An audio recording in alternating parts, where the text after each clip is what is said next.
You're listening to Tarazi Tuesdays with the Bible as Literature.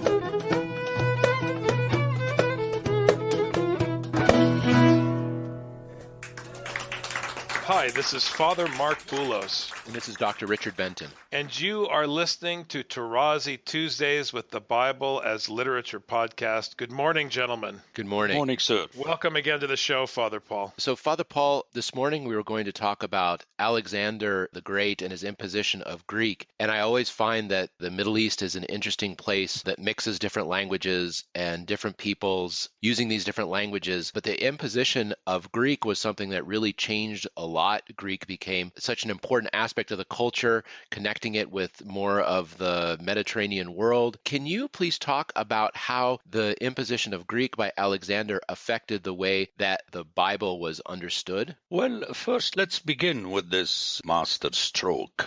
I mean, for him to have launched this imposition of Greek outside his area, way outside his area. Remember, he started in Macedonia and went into Greece proper, and then you have Asia Minor, and going all the way to Mesopotamia, obviously beyond, but he came back. So by the time he died and the Seleucids, Greek was already there all over the place. Remember, it's an Indo-Aryan language, which is not at all like the Semitic languages used in the area we're interested in. Obviously, way back there was Sumerian, but it's totally a different language even than Greek. And he did that, obviously, to practically impose or make it less aggressive, to circulate much more quickly his culture. Again, one has to remember a fact that is mentioned quickly in data, but not stressed enough, that he was the pupil of Aristotle. His father assigned Aristotle to teach him. So with the openness, there is always imperialism. Notice the empires are not open in the sense that they come and take your language as their language. They impose their language. And the reason is simple, because they have writings that communicate ideas. I mean, I grew up in Lebanon, where French, until now, is not a second language. It is a second official language, meaning that if you have a document in French, you don't need to translate it in Arabic. It's accepted as such. So with it comes the French culture. I mean, French people are impressed how I know very well the geography of France, more than they do. It was in the program. We had two baccalaureates, a Lebanese baccalaureate and a French baccalaureate, and either one was official. So what you get through that is the culture. You are, if you like, baptized, reformed in that way. Notice Alexander was not close-minded in the sense that he forced his own generals to intermarry with the peoples where they were living. Many of them were unhappy, but the result obviously is that the spouses would have had to learn the language of the conqueror. It was the common name lingua franca. So instead of the Aramaic being, and it has been for many centuries, the lingua franca. It is taken from Latin, when Latin was the lingua franca of Europe, beginning with the Roman Empire. Greek became, and thus the people had to learn at school. And what do you learn at school? Remember John Chrysostom telling Christians of Antioch in the 4th century, well, at school your children learn and read and memorize Greek epics. So at home you have to counteract that. It was still in Greek, but by reading them stories from Scripture, so that some of their heroes would not be only Hercules, but also would be someone like Samson and Joshua, Samuel. People knew that, and until now, you notice how people react against the fact that English is sweeping all over the place. And it's classic how the people react. Let's take the Armenians, for instance. I mean, who speaks about the Armenians? And still they keep their language, they teach it to their children so that they would remember that there are Armenians. It's not by name that you are Armenian. Gypsies do the same. Greeks in North America do the same. So your language is expressive of your being. Let me jump to a modern example, which is very powerful. A devout Jew, his language is not Hebrew. It is the scriptural Hebrew.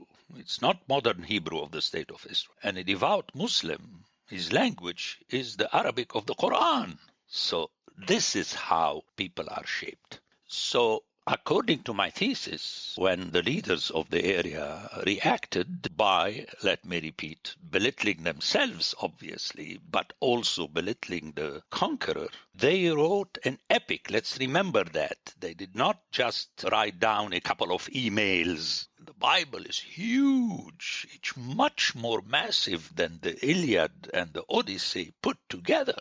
So they produced a total literature in a language that is not Greek at all. It's a Semitic language. And according to my thesis, with the aim of translating it in Greek so that the Greeks would read, obviously the Greek, the Septuagint, but as a translation from an original. And the importance for that feat is reflected in that story where 70 people translated independently the Bible and the result was the same. So it was an imprimatur of the Septuagint, what we call the Septuagint. However, the Hebrew was always there.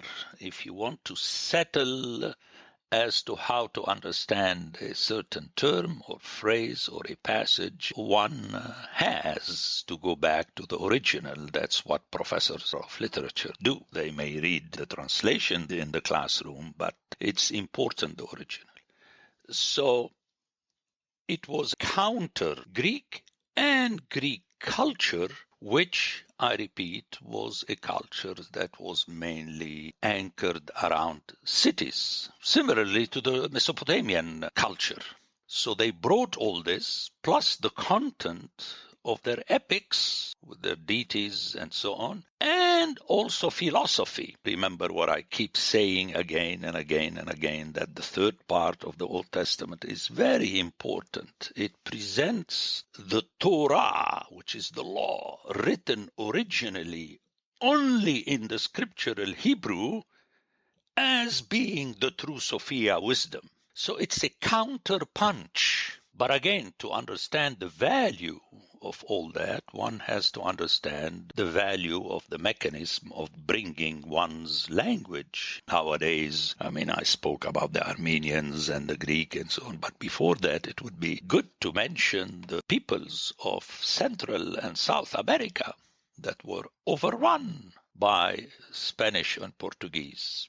But again, if you follow the news, a lot of these people in Peru lately and Colombia wanted to go back to their roots. And the first thing that I read on the news is that they requested, and it was approved, that they would have a TV program show, daily TV program show in their language, which is much more impressive than saying that you have a regular Spanish Latino TV in North America, because a lot of these people speak Spanish anyway. It's all over the place. But this TV show was hailed as a great move on the part of the president for having allowed the Aborigines to have their own language. But again, a TV show is not a massive literature.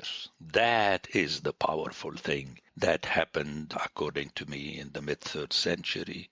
One more time, with the intention of translating themselves, the authors. That's why the Septuagint is a translation that is not so much a translation. But you know my position. I don't endorse that knowing the Greek of the Septuagint is enough. Not at all. One must know Hebrew. I'm just expounding the history and the story behind the development of Scripture in the language of Scripture. Let's go back to my first example. In the Lebanese passport, the first language printed is the Arabic, and then you have the French. Obviously, that French is a technical translation of the Arabic. And as I said, the document in French is official, but somehow it's the second official language, not the first official language. If there is something to be settled, it has to be settled in the original language. Is it significant that the Persians are treated better in the Bible and they did not impose the Persian language on the people, but used Aramaic as the lingua franca, a Semitic language, whereas the Greeks, when they came in, they imposed Greek as the lingua franca? That was also a reflection of a major policy of the Persians. You have outsiders that just crossed the river compared to the Greeks that crossed seas and lands, and they figured out what would be more practical for them, and they opted for the Aramaic. That's why in my books I refer to their culture towards the people of the area as beneficent, really beneficent in that sense. Now, what was their intention? To rule everywhere, and notice that their approach was paralleled with giving a level of freedom to the different areas that they would have the satrapies. They would have a governor whose origin is from that area and thus spoke their language and he knew their people. That, under the Seleucids, started to disappear. The Greeks imposed technically, you notice by the 2nd century, 1st century, all the official documents were in Greek and everybody spoke Greek. Even in the Roman Empire, Greek was used until way into the 3rd century. Remember the famous emperor philosopher Marcus Aurelius, who wrote in Greek. And it's a different approach, yes, it's a different approach. But then the result was that scripture, although many scholars think that it was produced during the Persian era where the people were allowed to put together the literature they had brought from Judea and Samaria. All this is vain talk. There is no proof of that. The literature was produced at once, and it makes more sense, given all the data, that it was produced at that time and not in the Persian period. My question would be to people who speak about the Persian period as a possibility, why was not the Bible translated in Persian? Remember, in my audio, I referred to the fact that way back the area was bilingual. They used Sumerian and Akkadian, an Aryan language, and a Semitic language. Why didn't that happen?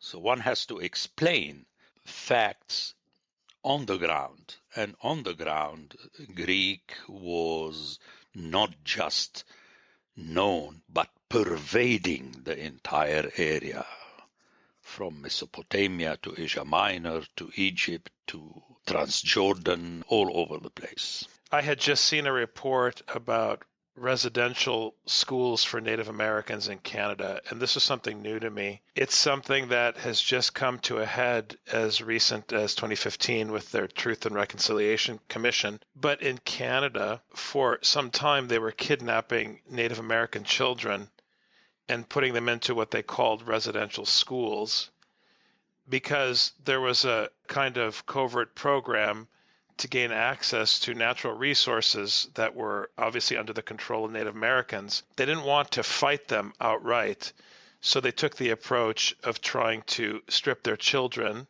And Father Paul, this is germane to your thesis, to strip the children away from the language and from their parents and their culture. Even now, as recently as the last 50 years, we have modern countries using language as a weapon. This has a very relevant pastoral edge to it, that the Bible once again is pushing back from inside and underneath and undoing imperialism. It's very powerful. Since you mentioned Canada, it would be worthwhile to mention a parallel example that is between two modern and international languages. The case of French in Canada. On paper, it is two languages Although in practicality, you may not be, at least at one point, a steward on Air Canada unless you spoke both languages and so on. But how could one explain the fact that de Gaulle, when he visited Canada, preached Le Québec libre, the free Quebec? I mean, Quebec is a huge area. It could be its own country. Whether he was right, wrong, he was on the mark when he told the French Canadians, if you want to be really free, you have to have your own language. So it's interesting, as you mentioned, Father Mark, just to bring up these examples as examples for the people. I mean, my interest is not in talking about scripture in modern history, but examples help us to understand what was done through scripture. I mean, just hear it in those times that you have a scripture in a foreign language, not Greek, speaking against kings and kingship and temples, which is the backbone of Greek culture. That's a more powerful slap in the face of the other than writing it in the other's language. So well taken what you said, and I think this is part of teaching. The more one can find contemporary examples that would fit, in the sense it would shed light on the situation a long time ago, they are not only welcome but necessary. And I urge you, I take this opportunity to keep doing this on your own podcast. It's very important. But then one has to be very precise so that the hearer would be enlightened as to the message you are communicating. That's what we're striving for, and it's helpful for us that you're doing these Tuesday sessions with us because it challenges us always to raise the bar in the work that we're trying to carry forward. So thank you very much, Father. Appreciate your time today. Thank you very much, Father. Okay, thank you. The Bible as Literature is a production of the Ephesus School Network.